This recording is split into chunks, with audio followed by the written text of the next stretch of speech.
Kay Mikaela. 35, 36 kilo. Ayun pa po. Ay, So, tubig. napakaganda.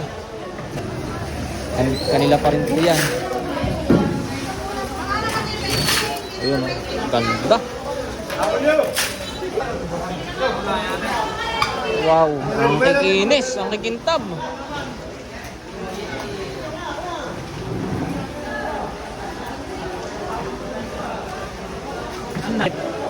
Bukod po yung presyo na yung mga undersize mga aga. At ito ay pang-ulam. Isa, nakikita ko na. Sige, sige lang, sige lang. Oh. Yan. Wala kasi. Wala na ikot na. Yung mga mukhawan, dami nilang mahimahi. Hindi ko pa ako. Ang lalaki ng kanilang mahimahi. Ay, kuha ka pa ba yan?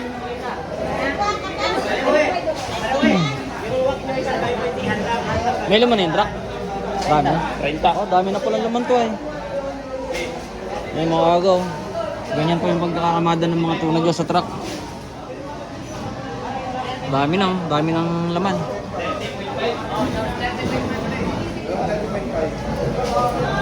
Ngayon pare, baitihan yan. Huwag na pare. Mamaya na. Ito. Yung 30 lang muna. Shoutout nga pala sa sa nag-iisang tunador ng dinahigan. Yan. Yung kaibigan natin dito. Nasa lahat sila? Ayun o, kinikilo na yung mga mahimahi. Ang dami pala nilang mahimahi. Pare, benta pare.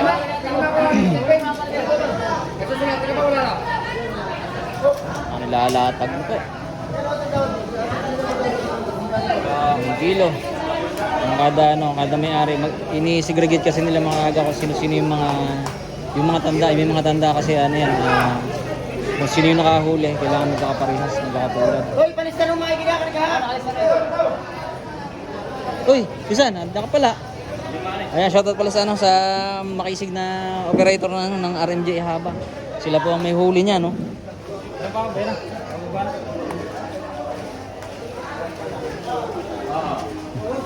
Pisan, Wala pa po. Kukunin ko pa lang po. lintar lalaki ng tribali, han eh. Hello? Ano, ganda ng tribali mga agaw. Lalaki. Ba't meron pa rin ganun? Marami pa rin. Para mga aga dito naman yung mga tulad. Lalaki. Uy, magkano na yung sa group nila?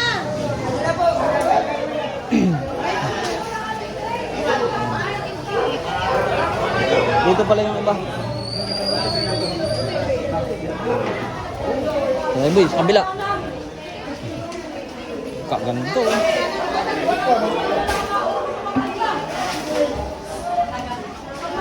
Ganun ang magandang kung makadali Pisan. Kaya sana naman kata maghahaginap na. Sino sa may mga kunay sa mga gilid-gilid bagay ng batuhan yan. Yan nga. Tribali. Laki eh. Bali lang isla niyo. 15. Kasama yun doon? Apa dala yun? Kanina yun? Kay Mikaela. Ay, ibig sabihin lahat. Ito, dito lahat ang inyo. Oo. Yung KG dito lahat. Oo. Aba, madaya palang laman yan eh. Yan, pantatlo pa lang pala. Doon, tapos nasa kabila. Naibaba na lahat. Mga lamarang na lang. Ayan pala mga aga. Ito lahat ng huli nila pinsang titing dito ang baba sa kabila. Dito kay Boss Bugs. Shoutout yan kay Boss Bugs. Kay Boss Bagting. Isa sa mga mamili ng isda dito sa dinahigan. Oh, lalaki. Ah, puro tribali po pala ito ano. Solid mga aga, oh, magaganda. Puro mga tribali ang laman. Yung mga ganong klase, oh. Huli sa kaniyang pisanan ni Kitang. Yan ang maganda mahasanag ba? Abay, dami naman na yan. Puting na mo isang storage sa puno. Yan o, kalakalahati na. Puro gayon. Lalaki na eh. Boy, mag-video ka na sa may kabila. Doon sa may likod na yun. Sa likod na yun. Doon ka sa may kabila. Doon sa may, yun. Sa may gulong. Video mo pag ganito.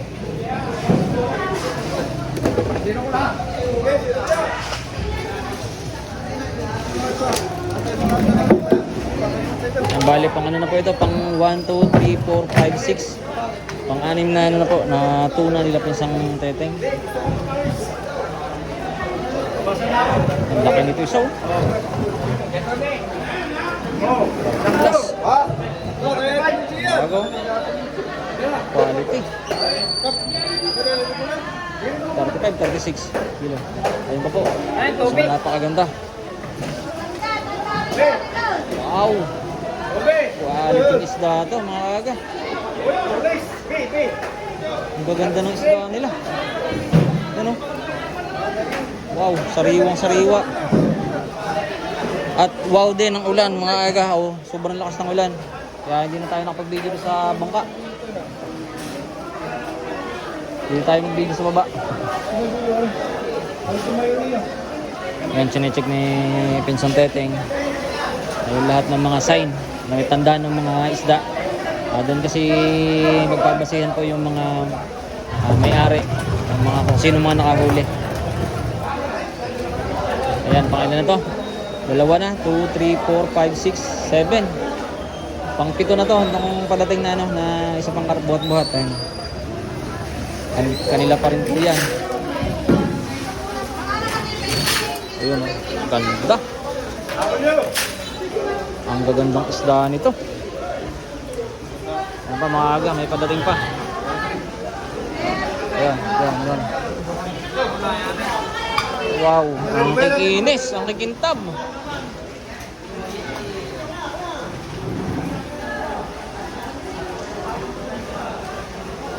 Ang kikintab nito mga isdang ito mga aga. Ayan pa may mga laway-laway mga aga. Yan sa palatandaan na sariwang-sariwa yung isda. Ang gaganda rin ng pagkakagaso nila mga aga. Wala halos sugat sa, sa ibabaw.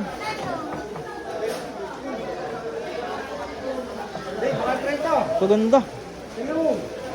Ayun, bihira lang ang may sugat sa bubong. Kaya kadalasan kasi mga kaga ay pag may sugat po doon sa medyo sa magandang pwesto, yung linya na sa gitna, ay ano po yun, nagkakaroon po ng charge o may bawas. Pero yung mga isda nila napakaganda.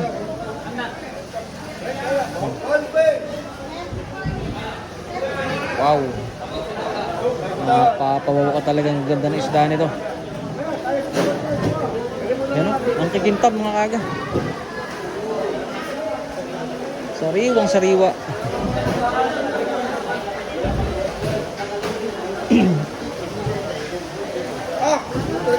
Uy! Napaknit. Napaknit. Ayan, shoutout pala kay kaibigan. Yan, isa sa mga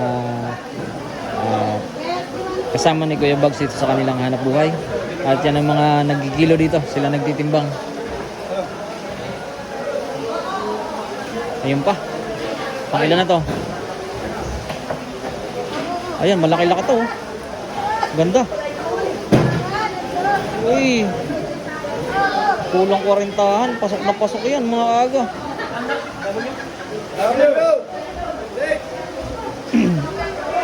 Ganun palang sign na W mga aga sa buntot. Nung una kasi pag-asikaso natin, di natin alam yung mga sign-sign.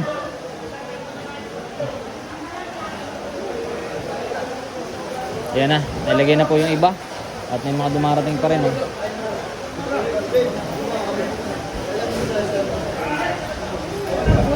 Marami rin nilang malalaki.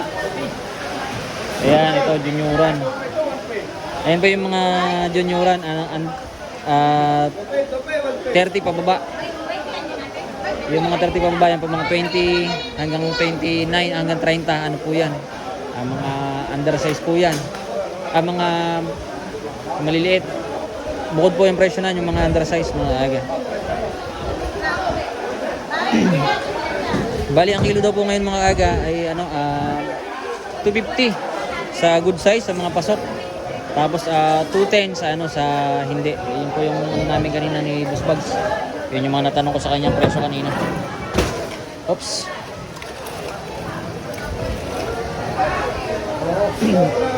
Yun po. Napakaganda. Nakipasok din yung pisa na rin. Isa na yun.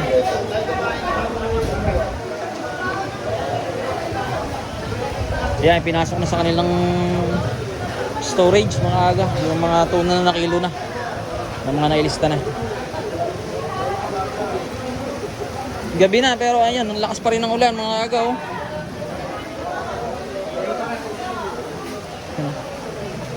Wow, ilang tuna yan mga aga oh. Ano nalagayan? Yun. Ah. Isa na namang sariwa. Ilang kilo? 33.4. Undersize mga aga. Bali yung good size po kasi sa 35 pataas. Yun po yung mga good size. Na may presyong mataas-taas. Medyo maganda-gandang presyo ng mga good size na yan.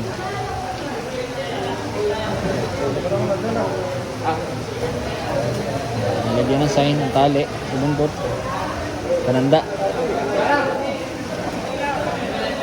Ito na, mahimahin na.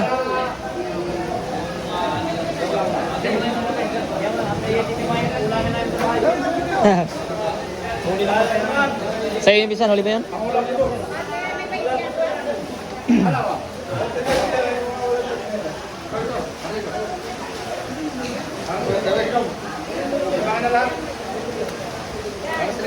Ayan, meron po mga kanya-kanyang kumukuha nito mga aga, no? Sa mga depende sa size. Ayan na po yung mga buyer, kumukuha na nila yan. Yung mga bumibili na niya mismo dito pa lang sa ano, sa Fishport. Ayan, kaya po nililipat na yan doon dahil kinukuha na po nila yan. Kasi medyo maliliit lang.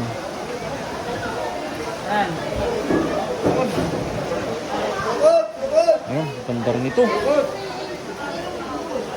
Sukod pala yan. May kapis ng titing yan. Huli pala niya yan. Yan mga aga, ibig sabihin huli na ano ito. Huli ni anong operator yun. Yung isa ngayon, yung sukod na yun. Ba, dalawa na. Dalawa na sukod. Ah, alam na. Alam na yung sukod.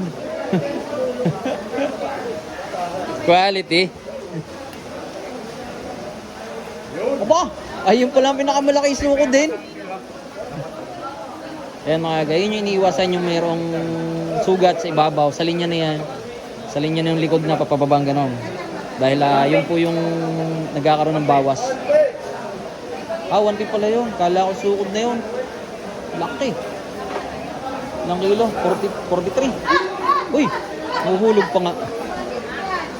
Kamuntik na mahulog.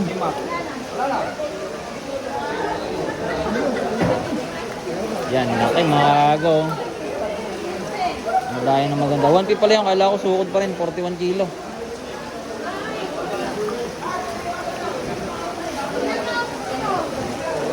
Ang ganda ng amada. Tapos saka lalagyan ng yelo.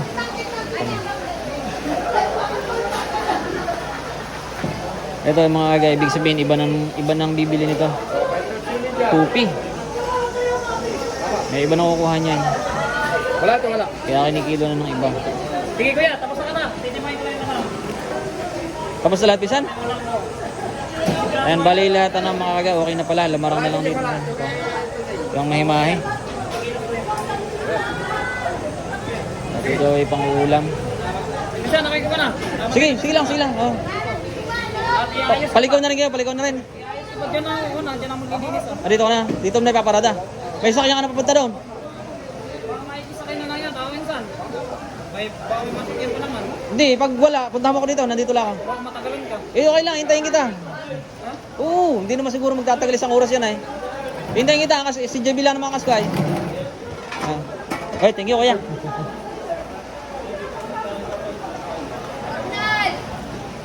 Ayan na po lahat ng isda. Ayos na, tapos na mga aga. Tapos ng kiluhin at isilid doon sa ano, sinisilid na lang po doon sa lagayan ng tuna. Tapos nagbaba yung RJ haba at ano daw, ilalagay niya na sa talian. Hintayin na natin siya mga aga. Bumalik dahil sabay natin yung pauwi.